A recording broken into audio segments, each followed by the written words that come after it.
예배하는 예배자입니다. 내가 서 있는 곳 어디서나 하나님을 예배합니다. 내 영혼 거룩한 은혜를 향하여 내 마음 완전한 하나님 향하여 이곳에서 바로 이 시간 하나님을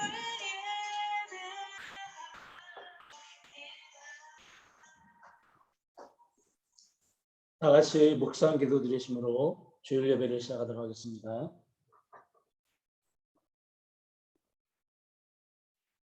하나님은 신들의 모임 가운데에 서시며 하나님은 그들 가운데에서 재판하시느니라. 너희가 불공평한 판단을 하며 악인의 낫보기를 언제까지 하려느냐. 가난한 자와 고아를 위하여 판단하며 곤란한 자와 빈궁한 자에게 공의를 베풀시며 가난한 자와 궁핍한 자를 구원하여 악인들의 손에서 건질지니라 하시는도다. 아멘. 하나님 감사합니다. 저희들이 이렇게 한자리에 모여서 말하고 듣고 그리고 하나님을 높이고 사모하고 사랑하는 마음으로 예배를 드릴 수 있게 된 것이 어찌 저희들의 열심과 노력 때문이겠습니까? 모든 것들이 다 주님의 은혜로 저희들에게 주어졌기에 저희들이 이 자리에 서서 하나님을 예배하게 되었습니다. 저희들의 열심으로 모였다 할지라도 이 시간 주님이 저희들의 마음을 열어주시고 성령께서 말씀을 들을 수 있도록 하시고 깨닫게 해주시고 또 그 말씀을 붙잡을 수 있도록 해주셔야만 저희들이 예배다운 예배를 드릴 수 있사옵나이다. 저희들에게 이러한 은혜를 풍성하게 내려 주셔서 참으로 저희들의 일생에서 이 예배가 처음이자 마지막이라는 그런 생각으로 드려지는 예배, 새롭고 신선한 예배가 되게 하여 주옵소서. 예수님의 이름으로 기도하옵나이다. 아멘. 찬송가 19장입니다.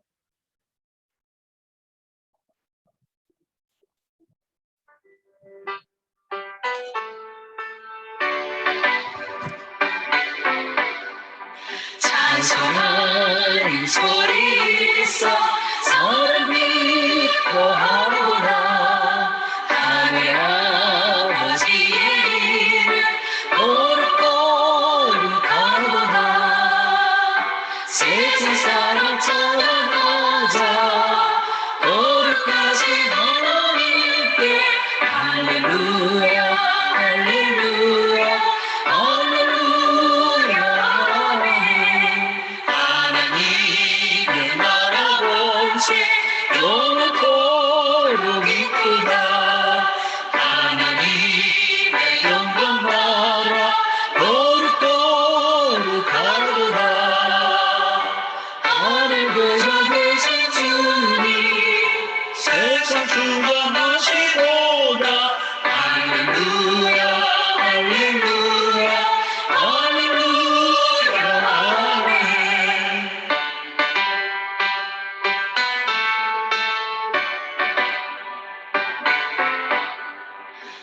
하나님의 크신 섭리 그 뜻대로 되는구나.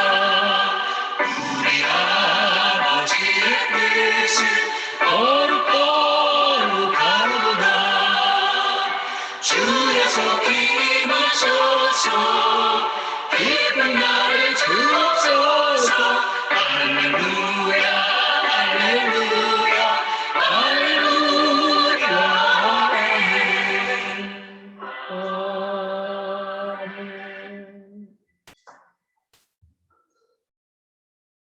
신앙 고백하시겠습니다. 전능하사 천지를 만드신 하나님 아버지를 내가 믿사오며 그의 아들 우리 주 예수 그리스도를 믿사오니 이는 성령으로 잉태하사 동정녀 마리아에게 나시고 본디오 빌라도에게 고난을 받으사 십자가에 못 박혀 죽으시고 장사한 지 사흘 만에 죽은 자 가운데서 다시 살아나시며 하늘에 오르사 전능하신 하나님 우편에 앉아 계시다가 그대로서 산자와 죽은 자를 심판하러 오시리라. 성령을 믿사오며 거룩한 공예와 성도가 서로 교통하는 것과 죄를 사하여 주시는 것과 몸이 다시 사는 것과 영원히 사는 것을 믿사옵나이다. 아멘. 교동문 23번입니다. 하나님이여 나를 판단하시되 경건하지 아니한 나라에 대하여 내 송사를 변호하시며 간사하고 불의한 자에게서 나를 건지소서. 주는 나의 힘이 되신 하나님이시거늘 어찌하여 나를 버리셨나이까. 내가 어찌하여 원수의 억압으로 말미암아 슬프게 다니나이까. 주의 빛과 주의 진리를 보내셔 나를 인도하시고 주의 거룩한 산과 주께서 계시는 곳에 이르게 하소서.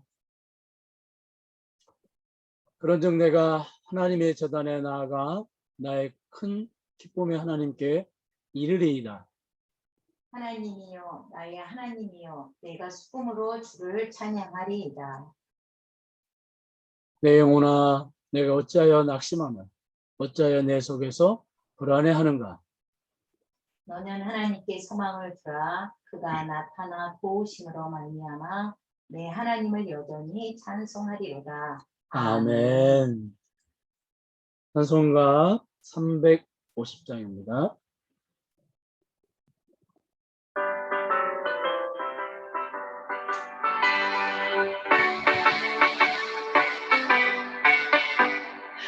우리들의 싸울 것은 날개 아니요 우리들의 싸울 것은 벽체 아니요 마귀 원수로서 싸울 헤쳐버리고 죽으려만 살린 것일세. 한 마음으로 힘써 나가세 한 마음으로 힘써 싸우세. 악한 마귀 군사들과 힘써 싸워서 승전보를 울리기까지. 우리들의 입은 갑옷쇠가 아니요 우리들의 가진 검은 강철 아니요 하나님께 받아가진 평화의 복음 거룩하신 말씀이로다.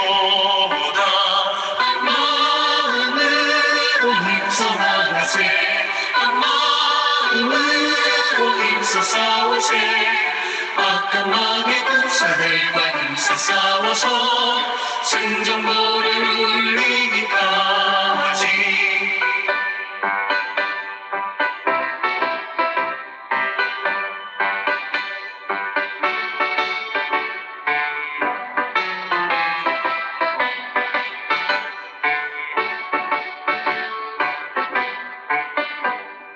악한 마귀 죄는 우리 강할지라도 우리들의 대장 예수 앞서가시니 주저 말고 용감하게 힘써 싸우세. 최후 승리 얻을 때까지. 한 마음으로 힘써 나가세 한 마음으로 힘써 싸우세. 악한 마귀 군사들과 힘써 싸워서 승전보를 울리기까지. 죄중에 빠진 사람 죄를 이루쳐 십자가에 달린 예수 믿기만 하면 위태한 데 빠진 영혼 구원 얻어서 전국 백성 된 것이니세. 마음으로 힘써 나가세 마음으로 힘써 싸우세 악함하게 웃사들과 힘써 싸워서 승전노를 이기까지.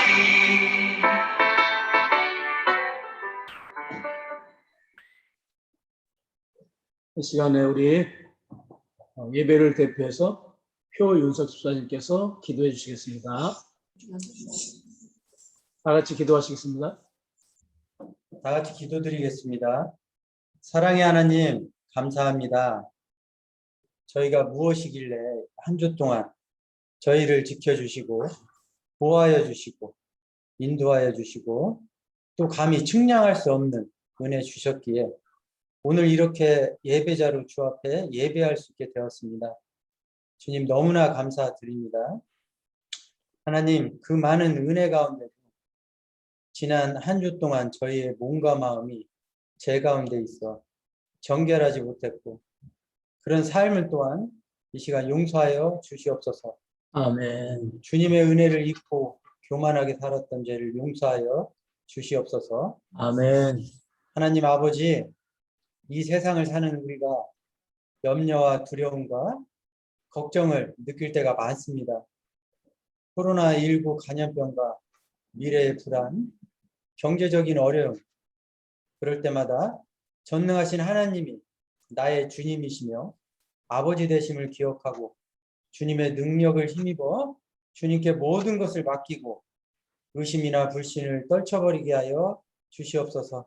아멘. 그리하여 하나님께 모든 것을 맡기고 어떤 상황과 환경 속에서도 늘 감사의 삶을 살게 하여 주시옵소서. 아멘. 세상을 두려워할 것이 아니라 세상을 염려하는 것이 아니라 하나님을 두려워하게 하여 주시고 믿음이 없는 것을 염려하고 걱정하는 저희들 되게 하여 주시옵소서.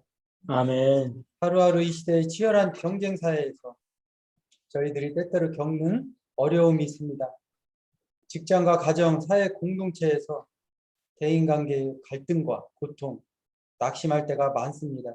그럴 때마다 주님이 저희 죄를 용서하신 것처럼 그들을 용서하고 이해하고 인내하며 주님께 나아가 기도함으로 주님께서 주신 평안과 안식을 이루어가는 삶을 회복하게 하여 주시옵소서. 아멘. 코로나19가 속히 해결되어서 주님의 은총 가운데 저희가 모여서 예배드리고 주님을 마음껏 찬양하며 교제할 수 있도록 주여 도와주시옵소서.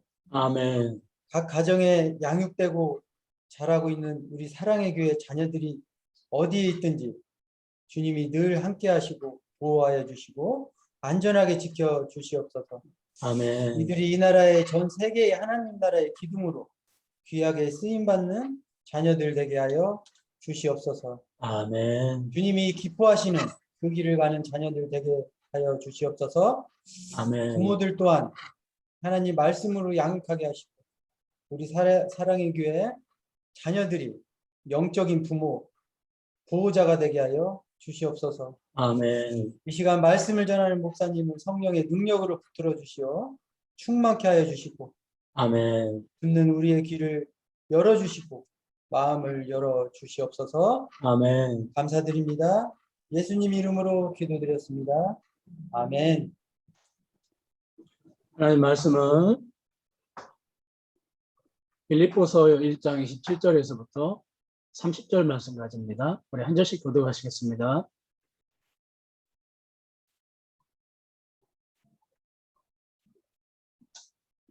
오직 너희는 그리스도의 복음에 합당하게 생활하라. 이는 내가 너희에게 가보나 떠나 있으나 너희가 한 마음으로 서서 한 뜻으로 복음의 신앙을 위하여 협력하는 것과 무슨 일에든지 대적하는 자들 때문에 두려워하지 아니하는 이 일을 듣고자 함이라.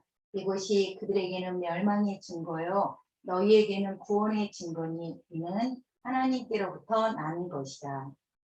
그리스도를 위하여 너에게 은혜를 주신 것은 다만 그를 믿을 뿐 아니라 또한 그를 위하여 고난도 받게 하려 하십니다.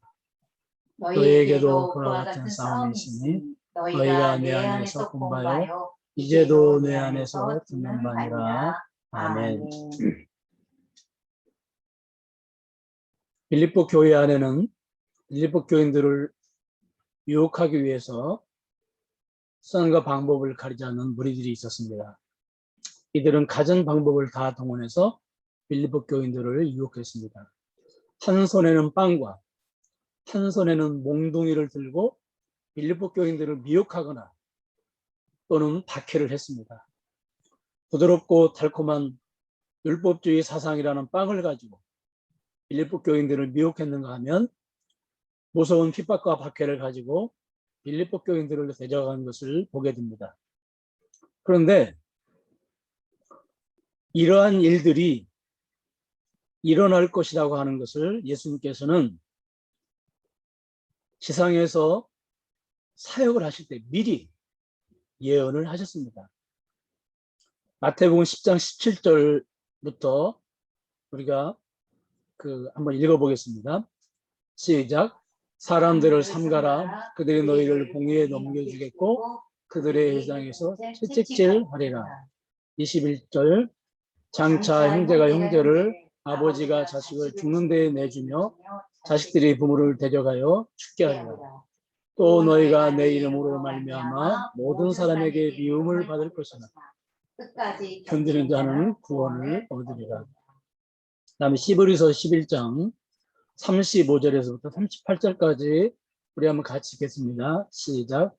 여자들은 자기의 죽은 자들을 부활로 받으리려 하며 또 어떤 이들은 더 좋은 부활을 얻고자 하여 심한 고문을 받되 구차히 풀려나기를 원하지 아니하였으며 또 어떤 이들은 종과 채찍질뿐 아니라 결박과 옥에 갇히는 시련도 받았으며 돌로 치는 것과 톱으로 쳐는 것과 시험과 칼로 죽임을 당하고 양과 염소의 가죽을 입고 유리하여 궁핍과 환난과 학대를 받았으니 이런 사람은 세상이 감당치 못하느니라.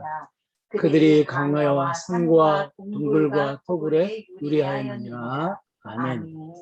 예수님의 예언의 말씀대로 초대교인들은 우리가 상상할 수 없는 잔인하고 무서운 방법으로 핍박과 박해를 당했습니다. 저는 본문을 묵상하면서 만약 우리가 초대교인들이 당한 핍박이나 박해 중 단 한 가지만이라도 당한다면 과연 견뎌낼 수 있을까? 초대교인들이 당한 핍박이나 박해, 고문의 10,000분의 1만이라도 우리가 당한다면 배도하지 않고 우리가 견딜 수 있을까 하는 생각을 해봤습니다. 온실 속의 화초처럼 성장한 아이들의 공통점은 작은 어려움이나 작은 고난도 견뎌내지 못한다는 것입니다. 이와 같이 현대교회라는 온실 속에서 화초처럼 성장한 현대교인들도 작은 어려움이나 고난도 견뎌내지 못합니다. 교회 안에 뿌리를 내리고 있는 만사형통 신앙이나 기복신앙은 우리의 맷집을 아주 너무도 약하게 만들어 놓아버리고 말았습니다. 그래서 우리는 아주 작은 어려움, 고난 이런 것들도 견뎌내지 못하는 약점을 가지고 있는 것을 우리가 너무도 잘 알고 있습니다. 그런데 바울은 이렇게 박해로 인한 고난 가운데 있는 빌립보 교인들에게 28절 상반절에서 대적자들을 두려워하지 말라고 합니다. 무슨 일이든지 그 말은 수단과 방법을 가리지 않고 대적자들이 너희들을 유혹하고 너희들을 핍박하고 박해할 때 그런 뜻입니다. 그럴 때에 그들에게 자연스럽게 찾아오는 것이 무엇이겠습니까? 두려움이겠죠. 그런데 바울은 두려워하지 말라. 왜 바울은 대적자들을 두려워하지 말라고 합니까? 28절 하반절에 보니까 대적자들의 실체 때문입니다. 대적자들의 실체를 알면 두려워할 필요가 전혀 없다는 것입니다. 바울은 대적자들의 실체가 무엇인지를 아주 분명하고 확실하게 밝혀주고 있습니다. 대적자들의 실체는 알고 보면 장차 멸망받을 자들이라는 것입니다. 네. 대적자들의 실체가 뭐냐? 그들의 본래 모습이 뭐냐? 미래에 멸망받을 자들이다. 그렇다면 바울이 대적자들이 장차 멸망받을 자들이라는 것을 어떻게 단정하고 어떻게 단언합니까? 그들이 장차 멸망받을 자들이라는 명백한 증거가 있기 때문에 그렇습니다. 그 증거가 무엇입니까? 28절 하반절에 보니까 이것이 뭡니까? 이것이 대적하는 걸 말하죠. 빌립보 교인들을 대적하는 거. 그런데 이 빌립보 교인들을 대적하는 것이 저에게는 멸망의 증거요.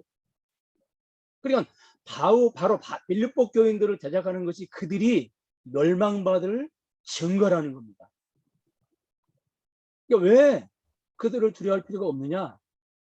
왜 이렇게 단정을 하고 확실하고 분명하게 바울은 결론을 내리냐면 그들에게 눈에 보이는 증거가 있다는 겁니다. 너무도 분명하고 확실한 증거가 있는데 그게 바로 뭐냐면 여기 특별히 여기 보면은 그 멸망의 증거, 이 말은 구원받지 못한다는 그런 뜻입니다. 구원받지 못할 증거가 있다. 네. 그러니까 그들이 빌립보 교인들을 대적하는 것이 곧 그들이 멸망받을 증거라는 겁니다. 대적하는 것은 여러분 증거라고 하는 건 뭡니까? 눈에 보이는 거잖아요. 그렇죠? 눈에 보이게 드러나는 거잖아요. 그러니까 대적자들이 앞으로 멸망받을 눈에 보이는 증거가 뭐냐? 겉으로 드러나는 증거가 뭐냐? 그것이 바로 빌립보 교인들을 대적하는 것, 핍박하고 박해하는 것. 이것이 바로 대적자들이 미래에 멸망받을 확실하고 분명한 눈에 보이는 증거라는 겁니다. 여러분, 초대교회 시대에는 예수를 믿는다는 것은 곧 생명을 건 도박과 같은 것이었습니다. 당시 초대교인들은 박해와 순교를 생각하지 않고 예수를 믿는다는 것은 있을 수 없다고 생각을 했습니다. 그 결과 대적자들의 눈에는, 그러니까 이게 아이러니하게도 대적자들의 눈에는 초대교회 성도들이 믿음을 지킨 결과 멸망을 당하게 될 것으로 봤다는 겁니다. 대적자들 입장에서는 초대교인들이 어리석고 바보 같은 거예요. 헛된 것을 붙잡고 있다라고 생각을 한 겁니다. 전능하신 신을 믿어야 구원을 받죠. 어떻게 사람인 예수를 믿어야 어떻게 구원받느냐는 거죠. 그러니까 너무너무 그들이 보기에는 어리석고 미련하게 보이는 거죠. 그래서 오히려 대적자들의 눈에는 초대교인들이 멸망받을 존재로 보이는 거예요. 그래서 저들에게 진짜 참 진리를 전해서 저들을 멸망받을 자리에서 구원해 내야 되겠다라고 내야 되겠다라고 생각을 한 거예요. 그 대표적인 사람이 누굽니까? 바울이잖아요, 여러분. 깨닫기 전에 바울의 모습이 바로 이 대적자들의 모습인 겁니다. 그래서 고린도후서 1장 우리가 8절과 9절을 보면은요, 우리 한번 같이 읽겠습니다. 시작. 형제들아, 우리가 아시아에서 당한 환난을 너희가 모르기를 원하지 아니하노니 힘에 겹도록 심한 고난을 당하여 살 소망까지 끊어지고 우리는 우리 자신이 사형 선고를 받은 줄 알았으니 이는 우리로 자기를 의지하지 말고 오직 죽은 자를 다시 살리시는 하나님만 의지하게 하시며 아멘. 그러니까 환난을 당할 때 바울 일행의 눈에 자신들의 모습이 어떻게 보였냐면 마치 사형 선고를 받은 것처럼 보였다는 거예요. 그러니까 바울 자신의 눈에도 그러한데 하물며 대적자들의 눈에는 바울 일행이 어떻게 보이겠습니까? 이처럼 대적자들의 눈에 보인 빌립보 교인들의 모습은 멸망당할 자들로 보인 겁니다. 그런데 여기에 대판전이 일어납니다. 바울은 놀라운 말씀을 선포합니다. 구원받을 것처럼 생각되었던 대적자들의 실체는 멸망을 당할 자들이고 멸망받을 것처럼 보인 빌립보 교회 성도들의 실체는 뭐냐? 28절 하반절 너희에게는 구원의 증거니 따라하겠습니다. 너희에게는 구원의 증거니. 구원의 증거니. 그러니까 멸망받은 존재들이 아니라 구원을 받을 존재들이라는 겁니다. 누가? 빌립보 교인들이. 그러므로 빌립보 교인들이 대적자들의 실체를 알면 두려워할 필요가 전혀 없다는 것입니다. 그들의 실체는 장차 멸망받을 존재들이라는 겁니다. 베드로는 대적자들을 굶주림에 울면서 먹을 것을 찾아다니는 사자로 표현을 했습니다. 그냥 사자도 무섭고 두려운데 굶주려 있는 사자는 얼마나 두렵겠습니까? 그런데 바울은 대적자라고 하는 사자가 빌립보 교인들을 공격을 하는데 알고 보면 그들의 실체를 깨닫고 보면 그 사자가 이빨이 없고 발톱이 없는 사자라는 겁니다. 주인의 진노를 사서 도살의 날을 기다리고 있는 사자에 불과하다는 겁니다. 그러니까 종이 호랑이에 불과한 거예요. 그들의 실체가. 그러므로 대적자들을 전혀 두려워할 필요가 없다는 겁니다. 그렇다면 여러분, 박해를 가하는 것이 왜 멸망의 증거이고 박해를 당하는 것이 왜 구원의 증거입니까? 바울은 예수를 안 믿는 것이 멸망의 증거이고 예수를 믿는 것이 구원의 증거라고 하지 않고 박해를 가하는 것이 멸망의 증거이고 박해를 받는 것이 구원의 증거라는 말을 했단 말이에요. 근데 왜 바울은 이런 식으로 표현을 했을까요? 그냥 저들은 예수 안 믿으니까 멸망받고 너희들은 예수를 믿으니까 구원받을 거야. 이렇게 표현하면 되잖아요. 그런데 왜 박해를 하는 것, 왜 대적자들이 멸망을 받고 왜 핍박을 당하는 빌립보 교인들이 구원을 받느냐. 예수 안 믿어도 뭐 박해하면은 구원 못 받고 핍박당하면은 구원 받느냐. 지금 그 얘기를 하고 있는 겁니까? 그건 아니죠. 그러니까 여러분 보세요. 이 모습이 박해자들의 모습 그리고 빌립보 교인들의 이 모습이 구원받았는지 구원받지 못하는지 확실하게 눈에 보이게 알 수 있다는 거예요. 이 모습을 통해서. 여러분 우리가 구원받았는지 그 사람이 구원 못 받는지 잘 모르잖아요. 그게 눈에 확실히 보이지 않기 때문에 그렇잖아요. 그런데 바울은 예수 믿으면 구원받고 예수 안 믿으면 구원받지 못한다. 왜 이런 표현을 쓰지 않고 대적자들은 구원을 받지 못하고 핍박과 박해를 당하는 자들은 구원을 받는다. 왜 이런 표현을 썼냐면 누가 하나님의 자녀인지 누가 구원받은 자들인지 확실하고 분명하게 눈으로 볼 수 있다는 거예요. 죽어봐야 아는 것이 아니라 이 땅에서 이 역사 속에서 알 수 있다는 겁니다. 그러니까 바울의 이 말을 우리가 이해를 하려면 박해를 가하는 것이 멸망의 증거이고 박해를 당하는 것이 구원의 증거라는 이 말을 우리가 확실하고 분명히 이해를 하려면요. 우리가 깨달으려면 이 말씀, 이 바울의 이 말씀을 우리가 고속사적인 관점에서 들여다봐야 됩니다.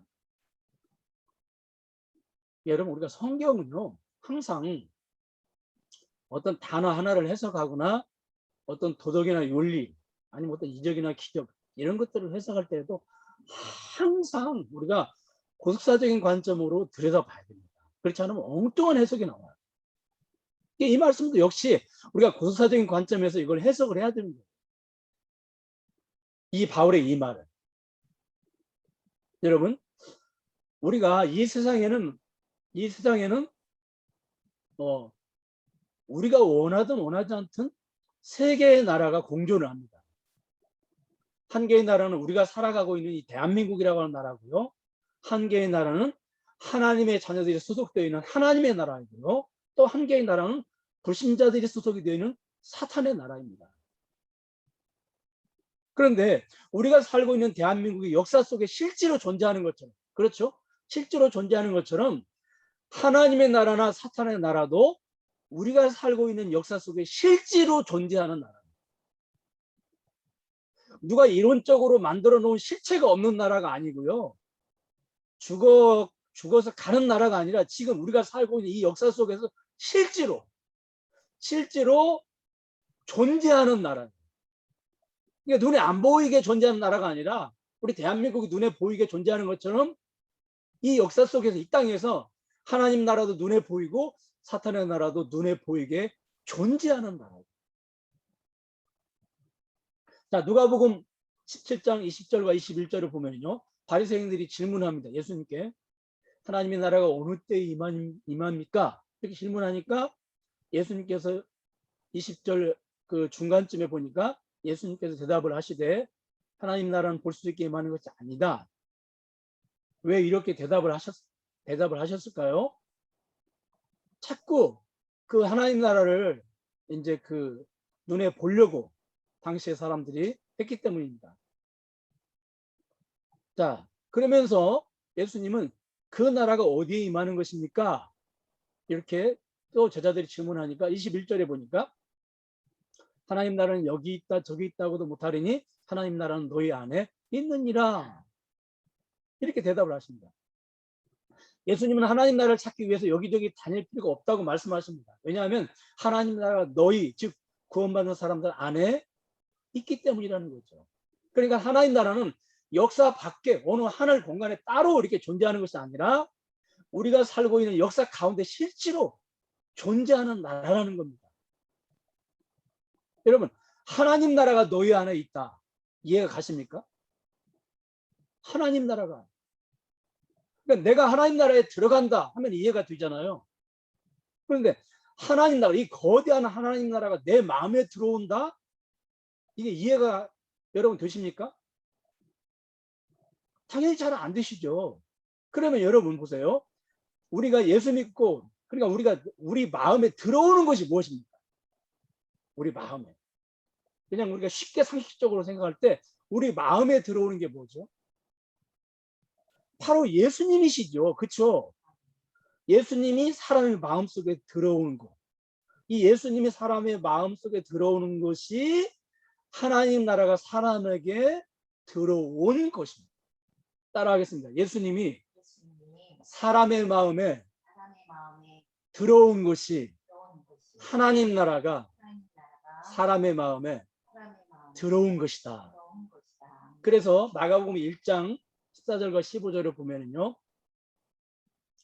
요한이 잡힌 후에 예수께서 갈릴리에 오셔서 하나님의 복음을 전파하여 이르시되 때가 찼고 하나님의 나라가 가까이 왔으니 회개하고 복음을 믿으라 하시더라. 자, 여러분 보세요. 하나님 나라가 가까이 왔다. 예수님께서. 하나님 나라가 가까이 왔다. 하늘에 있는 하나님 나라가 하늘에서 이렇게 내려와 가지고 제자들 눈앞에 보이게 가까이 왔다는 겁니까? 그게 아니죠. 하나님 나라가 가까이 왔다는 말은 그들 바로 앞까지 가까이 오셔서 서 계신 예수님이 가까이 왔다는 말이죠. 그런데 왜 예수님은 내가 너희들 가까이 왔다. 그러니까 예수님이 가까이 왔다고 하시지 않고 하나님 나라가 가까이 왔다고 말씀하셨습니까? 왜 그렇게 말씀하셨을까요? 예수님이 곧 하나님 나라이시기 때문에 그렇습니다. 여러분, 하나님 나라에서 정말 중요한 게 뭡니까? 하나님 나라에서 정말 중요한 거. 두말할 것도 없이 영생이죠. 근데 그 영생이 어디 있습니까? 예수님 안에 있잖아요. 그리고 하나님 나라에서 가장 중요한 부활도 예수님 안에 들어있고요. 장차 완성될 하나님 나라도 예수님 안에 들어있습니다. 예수님이 그 나라를 시작하시고 완성시키십니다. 하나님 나라의 모든 도리들이 예수님 안에 있고 때가 되면 예수님을 통해서 이루어지게 될 겁니다. 그러므로 예수님이 곧 하나님 나라이신 것입니다. 그러므로 예수님이 내 안에 들어오신 것은요, 내가 하나님 나라에 죽어서 들어가는 것이 아니고 반대로 여기 이 땅에서 내가 살아가는 역사 속에서 나에게 하나님 나라가 들어온 것입니다. 그런 의미에서 하나님 나라는 어디에 있습니까? 여기 있습니까? 저기 있습니까? 아니면 저 하늘 어떤 높은 삼층천에 있습니까? 아닙니다. 하나님 나라는 역사 속에서 바로 역사 속에서 살아가고 있는 내 안에 있고 여러분들 안에 하나님 나라가 있는 겁니다. 여러분, 하나님 나라 도리를 우리가 알지 못하면 구원의 확신을 가질 수가 없습니다. 이것처럼 너무도 분명하고 확실하게 구원의 확신을 우리에게 준 것이 어디에 있냐고요. 이것처럼 확실하고 분명하게.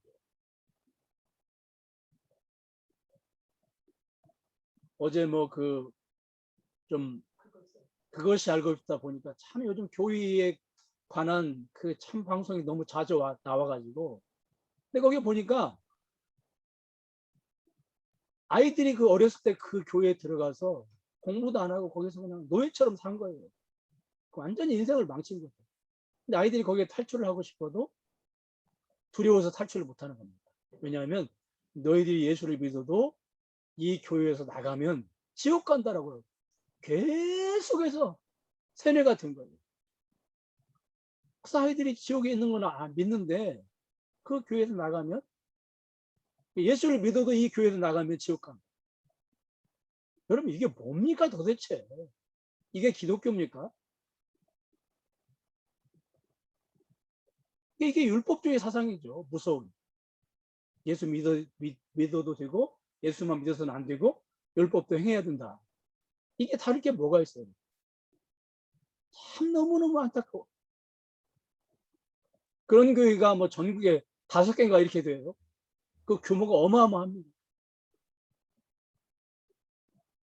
여러분들은요, 참 복 받으신 분들이에요. 네? 복 받으신 분들이라니까요.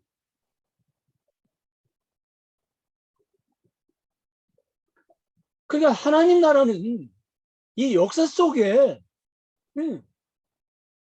제가 하나님 나라고 여러분들이 하나님 나라고, 이 교회 공동체가 하나님 나라. 하나님 나라 어떤 삼층전에 있는 게 아니고요. 이 역사 속에서 이 하나님 나라가 이 역사 속에 들어와서 우리 눈에 보이게 자리를 찾고 있는 겁니다. 역사와 함께 하나님 나라가 우리와 함께 한 걸음으로 발맞추어 나가고 있는 거예요. 그런 의미에서 사탄의 나라도 마찬가지입니다. 사탄의 나라도 죽어서 가는 나라가 아니라 실제로 역사 속에 존재하고 있는 나라인 거예요. 누가복음 11장 14절에서부터 우리가 18절까지 같이 한번 읽겠습니다. 시작. 예수께서 한 말 못하게 하는 귀신을 쫓아내시니 귀신이 나가매 말 못하는 사람이 말하는지라. 우리들이 놀랍게 여겼으나 그 중에 더러는 말하기를 그가 귀신의 왕 바알세불을 힘입어 귀신을 쫓아낸다 하고, 또 더러는 예수를 시험하여 하늘로부터 오는 표적을 구하니 예수께서 그들의 생각을 아시고 이르시되 스스로 분쟁하는 나라마다 황폐해지며 스스로 분쟁하는 집은 무너지느니라. 너희 말이 내가 바알세불을 힘입어 귀신을 쫓아낸다 하니 만일 사탄이 스스로 분쟁하면 그의 나라가 어떻게 서겠느냐. 여기 그의 나라는 사탄의 나라를 말하죠. 그렇죠? 예수님은 사탄의 나라가 존재함을 말씀하십니다. 그런데 그 나라가 어디에 존재합니까? 요한복음 12장 31절에 보니 이제 이 세상에 대한 심판이 있으니 이제 이 세상의 통치자가 쫓겨나는 거예요. 여기 통치자는 사탄을 말하죠. 그다음에 요한복음 14장 30절에 보니까 이후에는 내가 너희와 말을 많이 하지 아니하리니 이 세상의 임금이 오겠습니다. 이 세상의 임금은 사탄을 말하죠. 그 다음에 요한일서 5장 19절을 보면 또 아는 것은 우리는 하나님께 속하고 온 세상은 악한 자 안에 처한 것입니다. 여기 악한 자는 사탄을 말하죠. 여기 공통적으로 나오는 단어가 뭐냐면 세상이라는 단어입니다. 세상. 그러니까 여기서 세상은 우리가 살아가는 세상을 말합니다. 여기 통치자, 임금, 악한 자는 다 사탄을 말합니다. 그러니까 사탄의 나라가 이 역사 속에 실제로 존재하고 있는 거예요. 사탄의 역사 속에 존재하는 사탄의 나라를 통해서 통치하고 다스리는 거예요. 여러분, 이처럼 이 세상에는 두 부류의 사람들이 존재합니다. 본인들이 원하든 원하지 않든 한 부류는 하나님 나라에 속한 사람들, 또 한 부류는 사탄에 속한 사람, 사탄의 나라에 속한 사람입니다. 우리가 예수 믿고 구원받았다 그런 말을 하잖아요. 도대체 어디서 구원을 받은 거예요? 어디서? 어디서 구원을 받았기 때문에 우리가 구원받았다 그런 말을 하는 거 아닙니까? 어디서 구원받은 거예요? 골로새서 1장 13절에 보니까 그가 우리를 같이 읽겠습니다. 시작. 그가 우리를 흑암의 권세에서 건져내사 그의 사랑의 아들의 나라로 옮기셨습니다. 흑암의 나라는, 흑암의 권세는 사탄의 나라를 말합니다. 구원이 뭡니까? 사탄의 나라에서 건짐받는 겁니다. 사탄의 나라에서 건짐을 받은 것이 구원입니다. 그리고 더 나아가서 건짐받은 다음에 사랑의 아들의 나라로 옮겨지는 것이 구원입니다. 그러니까 구원은 사탄의 나라에서 하나님 나라, 사탄의 나라에서 건짐받아요. 구원받아요. 그래서 하나님 나라로 옮겨지는 거예요. 국적이 바뀌는 거예요. 국적이. 그러니까 나라가 바뀌는 거예요, 여러분. 왕이 바뀌는 것이고 소속이 바뀌는 거예요. 이 역사 속에서요, 역사 속에서. 죽어서가 아니라.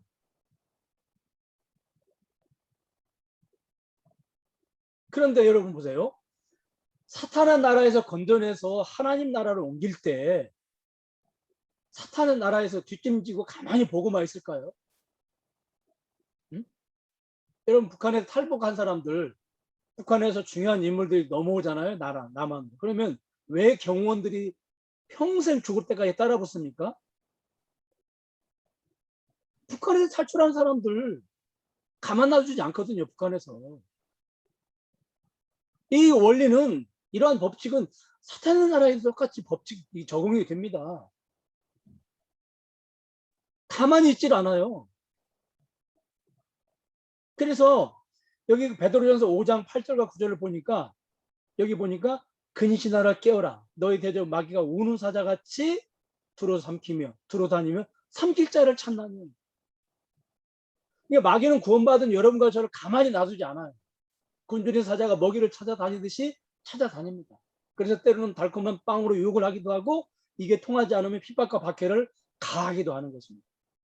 그러니까 여러분, 자 보세요. 나에게 유혹이 있고 박해가 있고 핍박이 있다는 말은 내가 어느 나라에 속했다는 증거입니다. 나에게 유혹이 있고 박해가 있고 핍박이 있다는 말은 내가 지금 어느 나라에 속했다는 증거입니까? 바로 하나님 나라에 속했다는 증거입니다.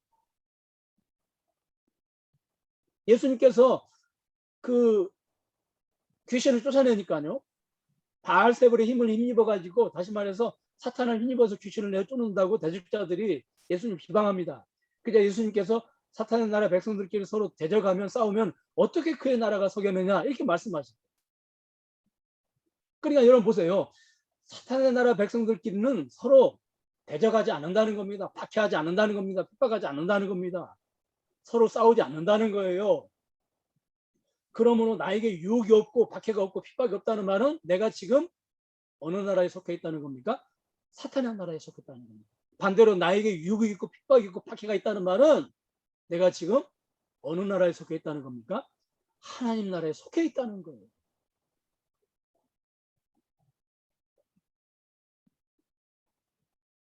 그래서 바울은 대적자들이 그게 바로 멸망의 증거이고 핍박을 받는 너희들에게는 구원의 증거라는 말을, 고속사적인 그런 맥락 가운데서 이걸 설명을 한 거예요.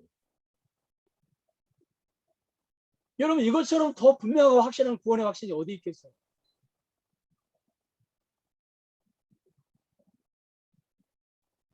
그 다음에 여기서 한 가지 의문점이 생깁니다. 사탄의 나라에 소속된 사람들은 다 멸망의 자리로 떨어지느냐? 이게 그렇지 않죠. 우리도 과거에 다 어디에 소속되어 있었어요? 사탄의 나라에 소속되었다가 구원받은 사람들이잖아요. 그렇다면 사탄의 나라에 소속된 어떤 부류의 사람들이 구원을 받지 못합니까? 어떤 부류의 사람들? 그러니까 어떤 부류의 사람들이 구원받고 어떤 부류의 사람들이 구원받지 못하냐면요, 여기 29절 하반절에 보니까 이는 하나님께로부터 난 것이다. 구원은 하나님이 주신다는 거죠. 절대적인 주권을 가지시고 구원받을 자에게 구원을 주시고 구원받지 못할 자에게 구원을 안 주시는 것이 하나님의 절대적인 주권이죠. 그러면 하나님께서는 사탄의 나라에 소속된 부류 가운데 어떤 부류에 속한 자들을 구원하시지 않는 것입니까? 마태복음 12장 31절과 32절을 보니까 우리 한번 같이 읽겠습니다. 시작. 그러므로 내가 너에게 이르노니 사람의 모든 죄와 해방은 사하심을 얻되 성령을 해방하는 것은 사하심을 얻지 못하겠고 또 누구든지 말로 인자를 거역하면 사하심을 얻되 누구든지 말로 성령을 거역하면 이 세상과 오는 세상에서 사하심을 얻지 못합니다. 이게 무슨 말씀입니까? 아주 적극적으로 사탄의 앞잡이가 되어서 하나님 나라 확장을 방해하고 대적하는 자들을 말합니다. 이런 자들은 하나님께서 구원하시지 않겠다고, 이 땅에서뿐만 아니라 오는 세상에서도 구원하시지 않겠다고 하나님께서 말씀하십니다. 바울은 대적자들로 인하여 두려워하고 있는 빌립보 교인들에게 대적자들의 실체를 적나라하게 드러냅니다. 대적자들이 적극적으로 대적하는 것은 그들이 멸망받을 자들이기 때문에, 그들이 하나님 나라에, 그들이 사탄의 나라에 소속되어 있기 때문에 그렇게 한다는 것입니다. 그러므로 여러분, 그들의 실체를 알고 나면 그들은 두려워할 자들이 아니라 오히려 불쌍한 자들이요, 그렇죠, 동정받아야 될 자들입니다. 그래서 예수님께서 차라리 너희들 태어나지 않았더라면 좋을 뻔봤다, 그런 표현까지 썼습니다. 불쌍한 자들이요, 동정받아야 될 자들입니다.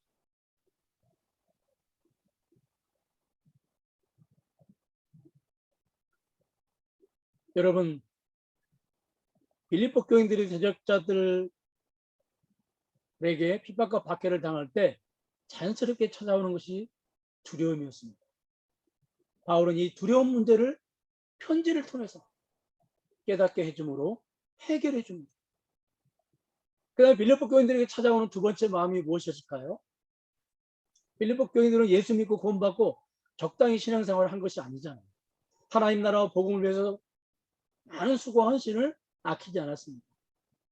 특히 우리가 신앙생활을 하는데 가장 약한 부분이 물질로 하나님을 섬기는 것인데, 빌립보 교인들은 물질로 섬기는 것을 아까워하지 않았습니다. 그래서 고린도후서 9장에 보니까 빌립보 교인들이 물질로 섬기되 힘에 지나도록 섬겼다고 기록이 되어 있습니다. 요즘으로 말하면 대출까지 받아서 하나님을 섬긴 것이죠. 그런데 아이러니하게도 그렇게 열심히 하나님을 섬겼는데 그들에게 박해가 있고 핍박이 있고 그 결과 그들은 고난 가운데 살게 되었습니다. 그때 그들의 마음에 어떤 의구심이 들까요? 하나님을 열심히 섬기는데 왜 우리에게 이런 고난이 있지? 하나님을 열심히 섬기면 있던 고난도 떠나가야 되지 않는가? 그들의 고민, 그들의 그 질문 앞에서 바울은 두 번째 말씀을 주십니다. 바울은 29절에서 예수를 믿고 구원받은 것은 하나님의, 자 보세요, 예수를 믿고 구원받은 것만 하나님의 은혜가 아니다. 고난을 받는 것도 하나님의 은혜라고 바울은 그들에게 설명을 해주고 있습니다. 여러분, 그러니까 고난 받는 것이 하나님의 은혜다. 예수를 믿는 것 물론 하나님의 은혜죠. 하나님의 은혜 안 주시면 어떻게 우리가 예수 믿을 수 있습니까? 고린도전서 2장 12절과 13절에 보니까 성령을 하나님께서 우리에게 은혜를 주셨는데 왜 주셨냐면 하나님 우리에게 은혜를 주신 것들을 깨닫게 하시기 위해서 주셨다. 성령님이 우리 안에 거하시지 않으면 우리가 어떻게 예수를 믿을 수 있습니까? 은혜죠. 아무도 이것은 부인할 수가 없죠. 그런데 고난을 받는 것도 은혜 때문이라고 합니다. 고난을 받는 것이 은혜다. 여러분, 은혜라는 말이 뭐예요? 은혜라는 말이 값없이 주시는 하나님의 선물이라는 의미입니다. 우리 한번 따라서 하겠습니다. 값없이 주시는 하나님의 선물. 여러분, 고난이 값없이 주시는 하나님의 선물입니까? 공감이 가십니까? 값없이 주시는 하나님의 선물이 고난이야? 공감이 돼요? 안 되죠.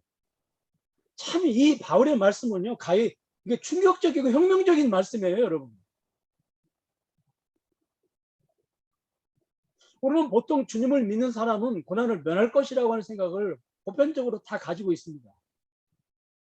흔히 믿는 사람들이 왜 고난을 받는가라며 극단적인 회의에 빠지기도 하고, 그것은 하나님을 믿음으로 고난을 면할 것이라는 기대에 젖어 있다가 무너져 버렸기 때문에 그러죠.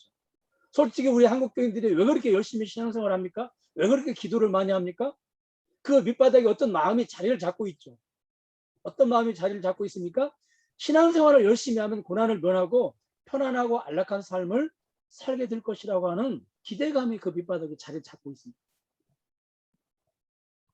그래서 예수 믿고 고난을 받는다. 예수 믿고 고난을 받는 것이 하나님의 은혜다. 고난 받는 것이 하나님이 우리에게 값없이 주시는 선물이다. 도무지 납득이 가지 않고 공감이 가지 않는 말씀입니다. 그렇다면 여러분, 고난이 은혜라는 말씀, 이 말씀이 무슨 의미일까요? 고난이 은혜다? 예수 믿는 건 은혜다. 이건 그냥 쉽게 공감이 드는데 고난 받는 것이 은혜다? 이게 공감이 안 되잖아요. 그렇다면은 이 말씀이 무슨 뜻이냔 말이죠. 우리가 사실 예수 믿고 고난을 받게 되면 영적으로 여러 가지 유익이 있는 건 부인할 수 없습니다. 그것도 하나의 은혜라고 볼 수가 있죠. 욥처럼 신앙이 순수하게 된다든지 고난을 통해서, 바울처럼 고난이 하나님만을 의지하게 되어서 능력 있는 사역을 하게 된다든지, 야고보의 고백처럼 고난이 인내를 만들어낸다든지 여러 가지 유익이 있는 것은 부인할 수 없습니다. 그런 의미에서 고난도 하나님의 은혜일 수 있죠. 그런데 본문에서 말하는 고난은 하나님께서 따로 고난의 은혜를 준비하셨다가 주신다는 의미가 아니거든요. 이게 본문에서 말하는 고난은요, 예수를 믿은 은혜를 받은 결과 고난은 자연스럽게 따라오는 것이라는 겁니다. 그래서 바울은 예수 믿은 은혜와 고난의 은혜를 따로 구분해서 설명하는 것이 아니라 하나로 묶어서 설명을 하고 있습니다. 그래서 28절의 말씀을 보니까 고난이 있다는 말은 무슨 말이냐면은 구원의 은혜를 받은 증거이고, 거꾸로 읽어보면요, 아까 제가 말씀드렸죠. 박해와 핍박을 당하면 결과적으로 뭐가 와요? 고난이 오지. 그러면 고난이 있다는 말은, 뒤집어서 고난이 있다는 말은 내가 하나님의 구원의 은혜를 받은 자녀라고 하는 증거인 겁니다. 마태복음 5장 10절과 12절을 보니까요, 의를 위하여 박해를 받는 자는 복이 있나니 천국이 그들의 것입니다. 그러면서 12절에 보니까 기뻐하고 즐거워하라. 예수님은 고난 당해서 왜 기뻐하는 것입니까? 고난 당하는 것이 천국 백성이 되었다는 증거라는 것입니까? 증거라는 것이에요. 천국 백성이 아니면 고난도 없을 터인데 고난이 있는 것을 보니까 천국 백성이라는 겁니다. 로마서 8장 10절에 보니까 자녀이면 또한 후사 곧 하나님의 후사요 그리스도와 함께하는 후사니 우리가 그와 함께 영광을 받기 위하여 고난도 함께 받아야 될 것입니다. 아멘. 여러분, 그리스도인이 왜 고난을 받는가? 오늘 바울은 아주 명쾌하고 확실하게 해답을 우리에게 주고 있습니다. 그런데 우리는 이미 성경에 이런 해답이 있는데 끊임없이 왜 그리스도인이 고난을 받는가? 기도를 많이 안 해서? 헌금을 많이 안 해서? 죄가 있어서?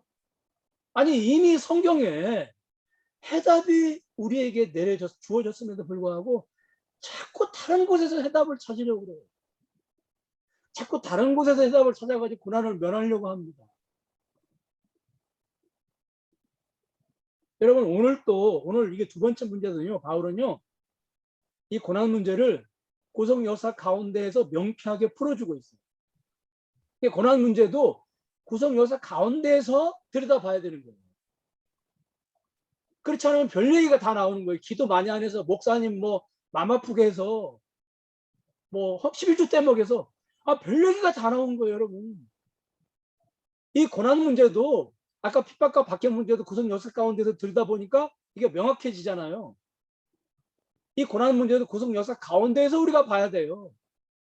그래야 이게 흔들리지 않는 거예요, 여러분. 여기 30절을 보세요. 바울이 뭐라고 그랬습니까? 너희에게도 그와 같은 싸움이 있으니 너희가 내 안에서 본 바요 이제도 내 안에서 듣는 바이다. 이게 무슨 말이에요? 그러니까 이 빌립보 교인들의 싸움, 이 고난이, 싸움과 고난이 그들만 당하는 것이 아니라 바울 자신도 지금 당하고 있고. 그러니까 이게 지금 무슨 말이에요? 빌립보 교인들에게 일종의 동병상련의 위로를 느끼게 해주려고 지금 이 본문 30절을 준 게 아닙니다. 나도 싸움이 있고 너희도 싸움이 있다. 그러므로 나도 고난이 있고 너희도 고난이 있다는 말은요. 구속 역사 가운데에서 믿음의 조상들도 같은 싸움이 있었고 바울 자신도 같은 싸움이 있었고 빌립보 교회 너희들도 같은 싸움이 있었고 너희 후대들도 같은 싸움이 있을 것이라는 거예요. 그러니까 이게 무슨 말이냐면요. 고난이 구속 역사 가운데 있다는 거예요. 구속 역사 가운데. 구속 역사를 들여다보면은 고난 문제는 그냥 자연스럽게 이게 풀어지는 거예요. 왜 하면서 여기저기 쫓아다닐 게 아니라. 특히 바울은요, 고난이라는 말 대신에 싸움이라는 단어를 계속해서 사용하고 3절을 보면은 그 싸움의 결과 고난이 온 것이라고 바울은 설명을 하고 있습니다. 여러분 창세기 3장 15절에 보니까요. 우리 같이 읽겠습니다. 시작. 내가 너로 여자와 원수가 되게 하고 네 후손도 여자의 후손과 원수가 되게 하리니 여자의 후손은 내 머리를 상하게 할 것이요 너는 그의 발꿈치를 상하게 할 것이니라. 그러니까 사탄의 나라와 하나님의 나라가 구속 역사 가운데 서로 싸우게 될 것을 여기서 예언을 하셨습니다. 하나님께서 그 싸움의 과정에서 하나님 나라는 발꿈치를 공격당하고 사탄의 나라를 통해서 그다음에 사탄의 나라는 머리를 공격당하게 될 것입니다. 그 결과 사탄의 나라는 치명상을 입게 될 거예요. 그러니까 하나님 나라의 백성들도 발꿈치를 공격당하니까 고난을 당하게 될 것이라고 이미 구속 역사가 시작되는 그냥 구속 역사의 첫 단추가 끼워지는 창세기 3장 15절에서 예언을 한 거예요. 누가? 하나님이. 그렇기 때문에 이 구속 역사가 끝날 때까지 이 싸움은 어떻게 돼요? 계속해서 이 싸움이 역사 가운데 진행될 것이고 고난도 계속해서 주의 백성들에게 주어질 것이라는 겁니다. 여러분, 주의 백성들이 왜 고난을 당합니까? 구속 역사 가운데에서 하나님 나라에 소속이 되어 있기 때문에. 이게 명확한 바울의 해석입니다. 따라하겠습니다. 내가 왜 고난 당하느냐?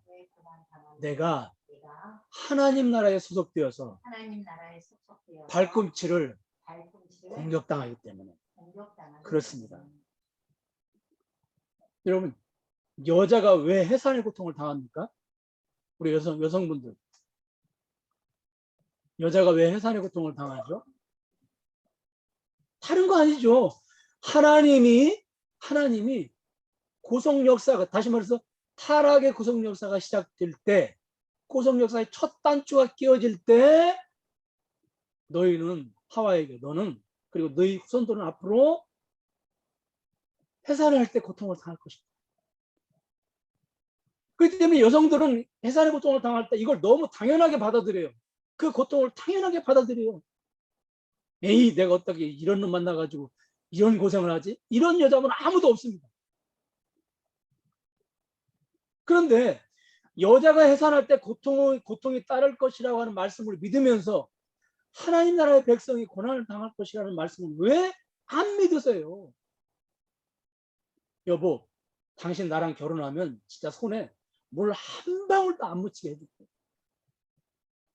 여러분, 이 말을 믿는 여자가 있다면 그 여성은 조금 약간 좀 모자란 거죠. 아무도 안 믿죠. 당신 말이야, 내가 손에 물 한 방울 안 묻히게 해줄게. 내가 당신 두고 봐. 이 말을 믿는 여성들 없죠. 여러분 보세요. 그런데 교회 안에 예수 믿으면 손에 물 한 방울 안 묻히게 된다는 말을 믿는 분들이 너무도 많아요. 여러분, 믿음 좋은 여성들인들은 해산의 고통을 안 당합니까? 당합니다. 왜 그래요? 하나님의 약속의 말씀 때문에. 구속 역사 가운데 주어진 하나님의 약속의 말씀 때문이에요. 그러므로 믿음 좋은 성도도 왜 고난을 당합니까? 구속 역사 가운데 주어진 하나님의 언약의 말씀 때문이에요. 우리가 잊지 말아야 될 것은요, 고난을 당할 때 언약의 말씀의 터 위에서 구속 역사 가운데에서 이 언약의 말씀의 터 위에서 고난을 봐야 됩니다. 예. 우리는 자꾸 고난 문제를 무슨 뭐 자꾸 인과응보적인 그런 시각 그리고 어떤 기복적인 시각을 가지고 자꾸 바라보려고 그래요. 그런데 고난 문제는 구속 역사 가운데서 구속사적으로 보아야 그 문제가 명확하게 풀리는 거예요. 그러니까 내가 믿음이 없든 있든 그거 아무 상관없어. 기도를 많이 하든 적게 하든 그거 아무 상관이 없어. 내가 지금 하나님 나라에 속해 있기 때문에 박해를 당하는 것이고 핍박을 당하는 것이고 유혹을 받는 것이 그 결과 우리에게 고난이 오는 거예요. 아, 목사님 지금 이 시대는 고난이 없잖아요. 왜 고난이 없어요? 싸움이 없으니까 고난도 없는 거예요. 우리가 정말로 영적인 정말 살벌한 전투 현장에 우리가 나가서 싸워보세요. 이 시대도 왜 고난이 없겠습니까? 그러나 적어도 우리는 당장 우리에게 어떤 물리적인 고난이 없다 할지라도 적어도 우리에게는 어떤 마음이 있어야 되겠습니까? 바울이 그랬죠.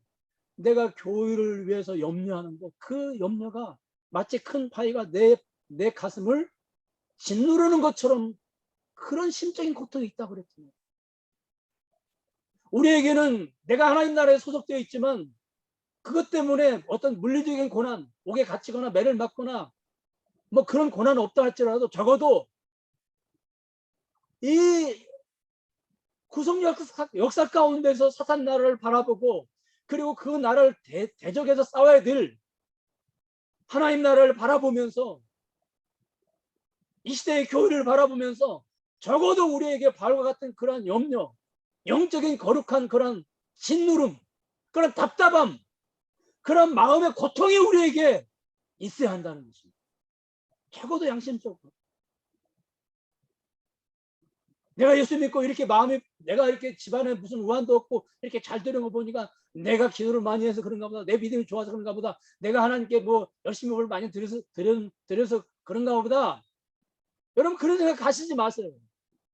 내가 구속 역사 가운데 있는 한 죽을 때까지 우리는 우리의 믿음이 은혜로 주어졌던 것처럼 고난은 그냥 따라오는 거예요. 너무 당연한 거예요. 왜? 내가 하나님 나라에 소속이 되기 때문에. 언제까지? 내가 죽을 때까지. 여러분 말씀을 마칩니다. 내가 구원받았는지 내 소속이 어디에 있는지 이거 죽어봐야 아는 게 아니에요. 지금 이 땅에서 할 수가 있어요. 내가 대적자의 위치에 서 있는지 내가 박해자의 위치에 서 있는지 아니면 박해받는 위치에 서 있는지 내가 유혹하는 위치에 서 있는지 아니면 유혹당하는 위치에 서 있는지 그거 보면 알아요. 내가 어디에 소속 내 소속이 어딘지. 여러분들은 소속이 어딥니까? 죽어봐야 됩니까? 아니에요. 하나님 나라 사탄의 나라는 우리 눈에 보이게 이 땅에 존재하는 거예요. 그리고 내가 어디에 속해 있는지는 어떻게 알 수 있어요? 눈에 보이게 증거로 나타나는 증거. 나에게 고난이 있다면 나에게 적어도 교회를 향한 그러한 염려와 걱정과 그러한 짓누름이 있다면 내가 지금 어디에 속해 있는 거예요? 하나님 나라에 속해 있는 거예요. 여러분 이것처럼 더 분명하고 확실하게 우리에게 구원의 확신을 심어주는 게 어디 있어요? 하나님 나라가 통째로 내 안에 들어와 있어요. 죽어서 높은 곳에 무슨 비행기 타듯이 구름 타고 올라가는 게 아니라 내 안에 통째로 들어와 있어. 이 역사 속에 들어와 있어. 내가 기도하겠습니다. 하나님, 핍박자들과 박해자들로 인해서 두려워하고 있었던 일부 교인들에게 바울은 박해자들의 대적자들의 실체를 드러내므로 그들의 두려운 마음을 없애고 고난 문제로 여러 가지로 고민하고 갈등하고 있는 그들에게 고수사적인 관점에서 고난 문제를 해석해 준 것. 고난을 받아들이고 그리고 고난이 있는 것이 하나님 나라에 소속되었다는 증거임을 그들로 하여금 깨닫게 하고 그것 때문에 오히려 기뻐하게 한 것을 우리가 말씀을 통해서 깨닫게 되었습니다. 하나님 나에게 어려움이 있고 핍박이 있고 박해가 있고 유혹이 있다면 내가 지금 하나님 나라에 소속된 증거이고 내가 예수 믿는 것 때문에 나에게 고난이 있다면 하나님의 은혜를 받은 하나님 나라 안에 들어온 하나님의 은혜를 받은 증거라고 하는 걸 우리가 기억하고 고난까지도 하나님의 은혜인 것을 우리가 수용하고 받아들이고 인정하고 때로는 기뻐하는 자리에까지 우리가 나아갈 수 있도록 하나님 은혜를 내려 주시옵소서. 오늘 주님의 날 그리고 예배 시간에 아버지께 물질을 드렸습니다. 그 손길들을 주여 기억하여 주시고 영육간의 큰 은혜를 나리여 주시옵소서. 지금은 우리 주 예수 그리스도의 은혜와 하나님의 극진하신 사랑 성령님의 감화가 통하신 역사 오늘 이렇게 함께 모여서 하나님께 예배를 드리고 사랑하는 하나님의 자녀들 모두 지금으로부터 영원토록 함께 계실지어다. 아멘.